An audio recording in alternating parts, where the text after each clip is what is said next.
Greetings all, Vanny here for Aries' weekend message. Okay, the first card that came out for you is the Fool in reverse. I personally love that. This paired with the warmth that I feel in my stomach from my solar plexus, I feel like Aries is lifting themselves out of something, because the Fool is the very beginning of the major arcana. He's traditionally represented by walking off a cliff blindly to begin his next adventure. I almost feel like Aries is embracing this new phase of their life fully and openly, and going to be living in the present, not behind their camera.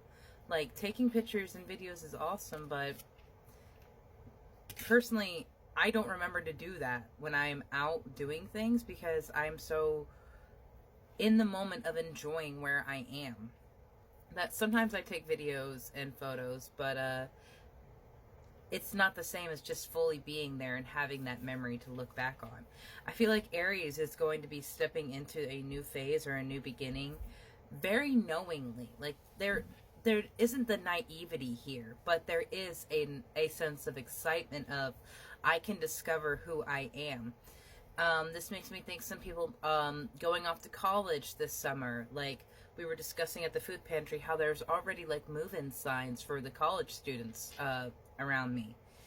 And I was like, that's a little early, but I don't know how college systems are working right now. But very much this new phase, there's a lot of excitement going on, and there's not the trepidation, there's not the nervousness, there's not the naivety, and I love that. We have the Eight of Swords. This is what you are freeing yourself from: a rigid, confined, constrained situation or relationship. Something that really made you feel like you were held back and tied up, and like, I can understand that. People have a way of wearing you down and making you feel like it's rude of you to want something more. It's rude, or it's hurtful, or it's selfish. That's a big one. It's selfish of you to want something more, to want to start that new beginning, that new life. Parental guilt might be one thing. Like, if you are wanting to move out and your parents are saying, oh, you're just going to leave me after all this time, or that sense of trying to guilt trip someone into staying because it's that person that's afraid of being alone, or they don't want to lose the control that they have over you. That's a big one too. Because this does feel like a very controlling situation. This is not a place that you want to be staying in, my love, because it's so heavy on you. And you cannot heal where you are hurt. And if it is healing that you are looking for, start communicating with Spirit how you need to find your way out. Five of Pentacles. Yeah, there are people, there is aid, there is a way out for you, but you have to be able to be open to accepting help, or simply asking for help. And this doesn't even have to be with a person, just from Spirit themselves.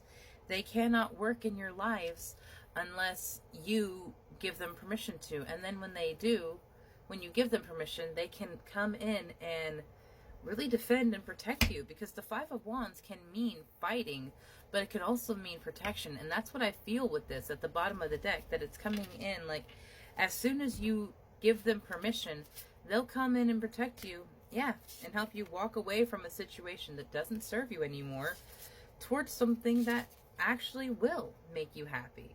It will mean some time alone. And honestly, I could keep going. Look, it would mean some time alone, but Ten of Pentacles, you would have fulfillment. So yes, things are out of balance right now, but they are restabilizing. I love this shit so much. Spirit, what medicine does Aries need?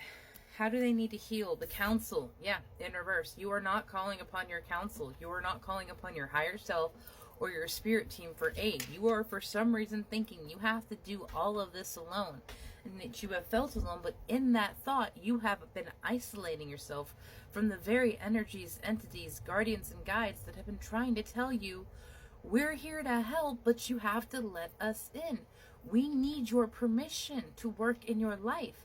This is the realm of free will, my love. They cannot interfere without your permission. That's why, as far back as humanities have been able to speak, there has been prayer.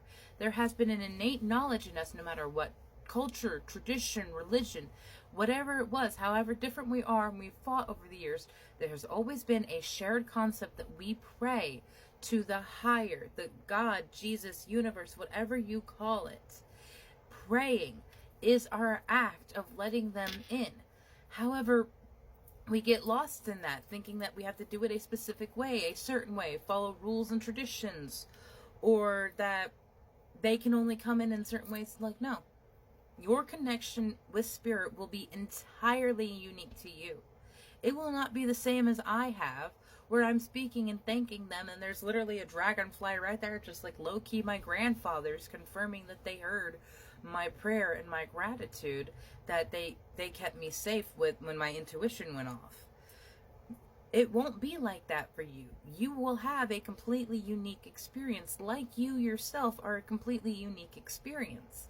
Stop comparing yourself to what everyone says it has had to be in the past. Your counsel and your spirit team has always been there for you. They have walked beside you every single day, but they need your permission right now because they are tired of seeing you suffer without their help. And they could help so very much. All you need to do is give them permission. Do I need to remind you of the fucking Uno card collection they gave you? That all they need is your permission, my love. That is it. Do you have anything else you want to say? The blade in reverse. You're hurting yourself unnecessarily by isolating yourself in this way. You don't have to go through this alone. I even saw the Hermit in there when we were going through. I don't think I brought it up, but I did see the Hermit and note that, like, Aries is either isolating themselves now or they will isolate themselves in this new beginning because they need to separate themselves from this toxic energy. Whatever it is you need, my love, communicate it with spirit. Journal it out. Talk it out when you are walking in the woods and alone, so no one will judge you for talking to yourself, because people will always have something to say about how you practice, what you do, how what you do is wrong and you should do with it. No. It is your life. No one else's. No one has a right to put you in this position, and no one has a right to tell you you're doing something wrong. You find out what feels right, what resonates and feels good for you, and you leave the rest, my love. Your experience will not be like anyone else's, and that's what makes you a unique and beautiful being. Have a beautiful day, Aries.